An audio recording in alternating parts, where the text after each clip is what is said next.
purification before prayer. After that, the body is wrapped in a simple white cloth called a kafan in Arabic. It does not matter if the person was rich or poor, powerful or weak. Everyone is buried in the same simple white cloth. The body is buried quickly, usually within 24 hours if possible. It is placed on the right side, facing toward the Holy Kaaba. Before the burial, people perform a special prayer called janazah. The funeral prayer has no bowing and no prostration. It is only standing and asking Allah for mercy. But here's what most people don't know. The real journey starts after burial. According to Islamic texts, two angels named Munkar and Nakir appear in your grave. They ask you three questions. Who is your Lord? What is your religion? Who is your prophet? If you lived as a believer, the answers flow easily. Your grave expands as far as you can see. A window to paradise opens, and you see your place there. You sleep in peace until Judgment Day. But if you can't answer, your grave becomes so tight it crushes your ribs. A window to hell opens, and you experience punishment until resurrection. This period is called Barzakh, a barrier state between death and the Day of Judgment, where your soul waits. Then comes the Day of Judgment.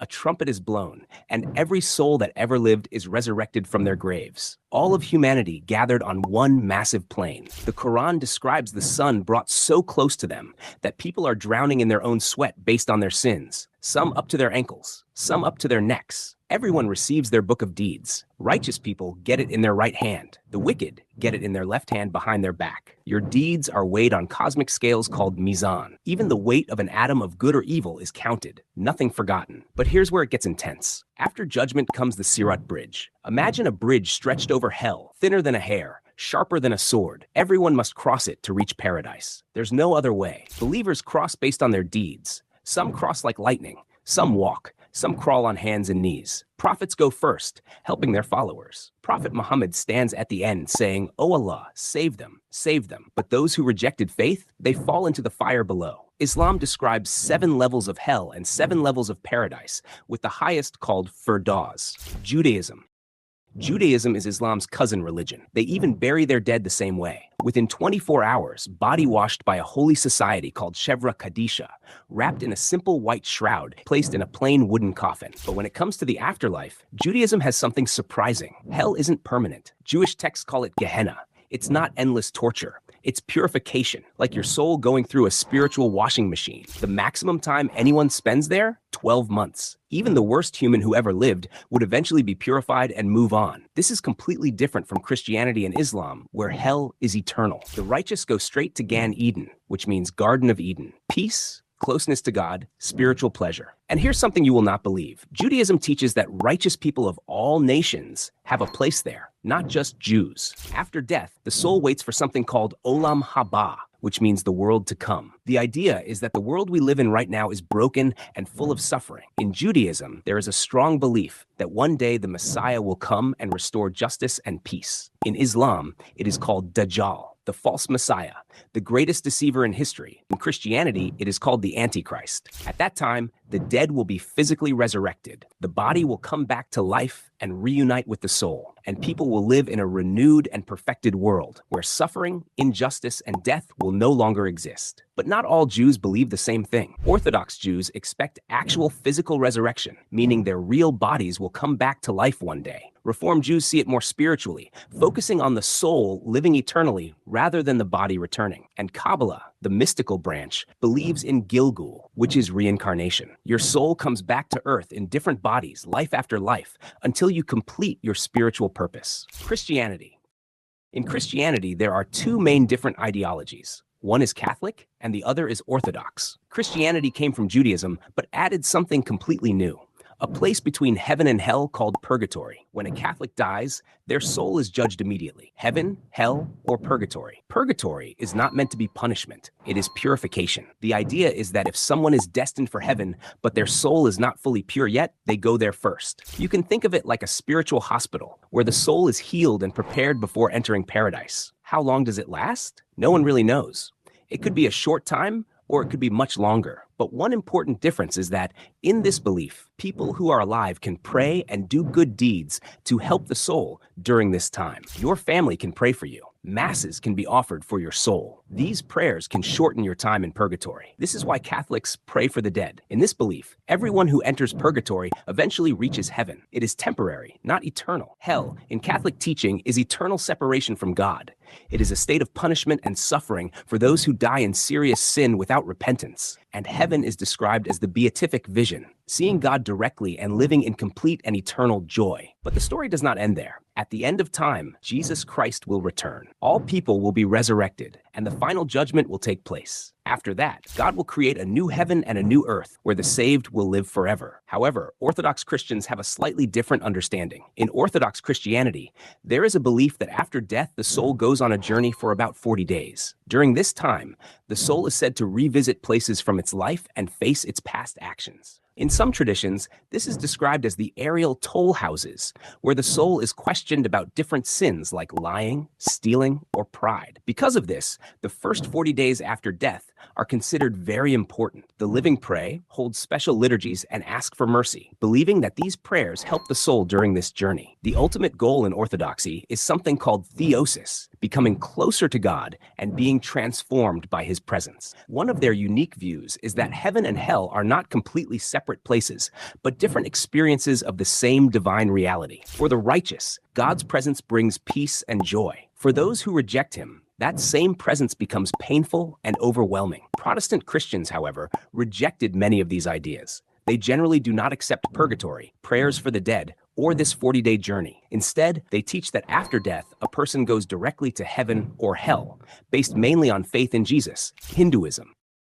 Now we're going to see something completely different. In Hinduism, you don't go to heaven or hell and stay there forever. You come back, again and again and again. When a Hindu dies, the body is cremated on a funeral pyre. Fire purifies. The eldest son usually lights it. After hours, the body becomes ash. That ash is collected and scattered in a sacred river, with the Ganges being most holy. But what happens to the soul? Here's where Hinduism shocks most people. Your soul, called Atma, is eternal. It never dies. When your body dies, the soul just moves to a new one, like changing clothes. You've done this thousands of times already. You just don't remember. Messengers of Yama, the god of death, come and take your soul to his realm. There, your entire life is reviewed. Every action, every thought, good karma and bad karma are tallied up. Based on this, you might go to Swarg, a heavenly realm, to enjoy rewards, or Narak, a hell realm, to suffer consequences. But here's the key. These are temporary. Once your karma is used up, you're reborn again. You could come back as a human. You could come back as an animal, even an insect or plant. Your birth circumstances, whether you're born rich or poor, healthy or sick, in a loving family or abusive one, all determined by past life karma. This cycle is called samsara. Birth, death, rebirth, over and over forever. Sounds exhausting, right? That's because it is. The ultimate goal in Hinduism is moksha, liberation, escaping the cycle completely. No more births, no more deaths, no more suffering. How do you achieve it? Through righteous living, meditation, devotion to God, and spiritual knowledge. When you're finally pure enough, you break free. But different Hindu traditions understand moksha in different ways. For followers of Vishnu, moksha means reaching Vaikuntha, the eternal realm of Vishnu, where the soul lives in peace and never returns to the cycle of rebirth. For followers of Shiva, moksha is often described as merging with Shiva himself, where the individual identity dissolves and the soul becomes one with the ultimate reality. The philosophy of Advaita Vedanta teaches something even deeper. Your individual soul and the universal soul are actually the same thing. You just don't realize it. Moksha is waking up to this truth. You are never separate from God. You are always God. You just forgot. Some texts describe 14 different worlds or realms where souls can be reborn. Higher heavenly realms with gods and pleasures. Earth in the middle. Lower hellish realms with suffering. But all of them are temporary stops in an endless journey. Now, Buddhism took this whole concept of reincarnation and twisted it in a way that changes everything.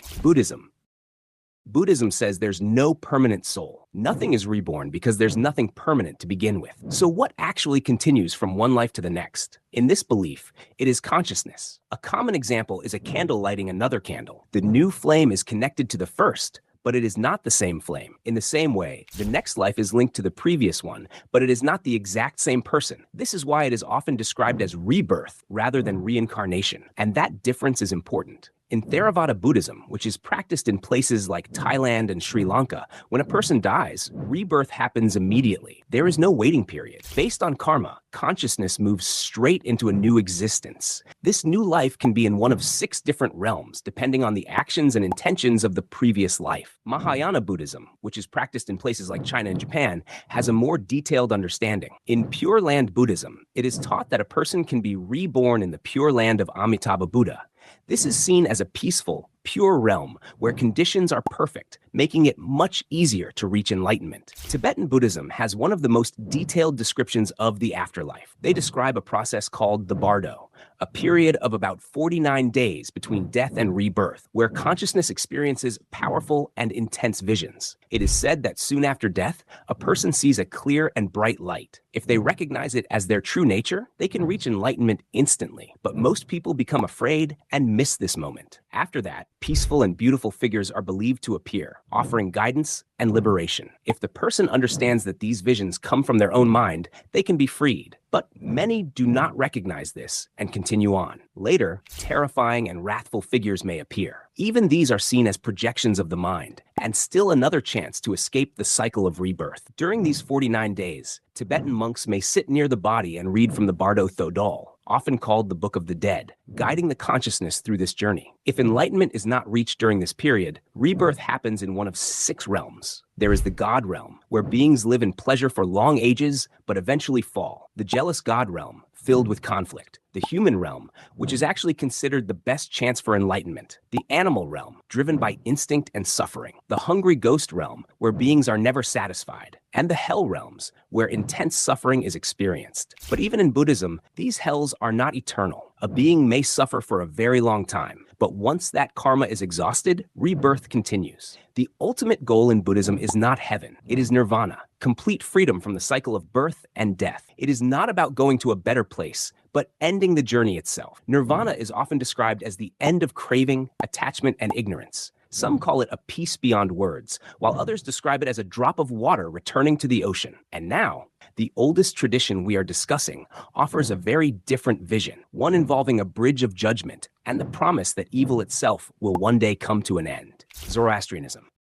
Zoroastrianism is one of the oldest known religions in the world. It is older than Christianity and Islam. Many people believe that some of its ideas about heaven, hell, judgment, and angels later influenced the Abrahamic religions. Traditionally, Zoroastrians did not bury or burn their dead. Instead, they used structures called towers of silence, where bodies were left for vultures. They believed the earth and fire were sacred and should not be polluted by corpses. Today, because of modern laws and changes in society, many Zoroastrians now bury or cremate their dead. After death, the soul is believed to stay near the body for 3 days while prayers are recited. On the 4th day comes judgment at the Chinvat Bridge, which separates the world of the living from the afterlife. At this moment, a person's conscience, called Dana, appears. If someone lived a righteous life, she appears as a beautiful guide, and the bridge becomes wide and easy to cross. The soul reaches the House of Song, a paradise of light and joy in the presence of Ahura Mazda, the god of goodness. If a person lived wickedly, Dana appears frightening, and the bridge becomes extremely narrow. The soul falls into the House of Lies,